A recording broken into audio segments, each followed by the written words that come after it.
I could not imagine before we started this service that we will get success in this, because it was a new idea. I mean, thing for our people that people think that how a patient will get treated online. Moreover, our people were not introduced with telemedicine before this. After starting telemedicine COVID-19 in the big hospital MTI LRH Peshawar, then other people also get ideas, and in the same way it spread to other regions of the world in our country too.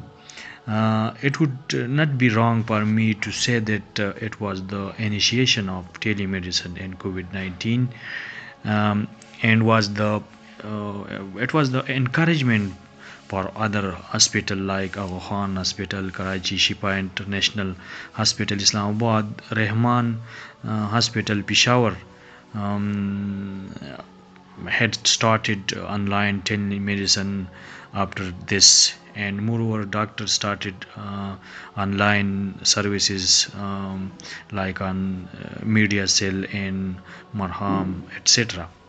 We attended a lots of patient on daily basis in COVID-19 and gave online consultation and treated accordingly.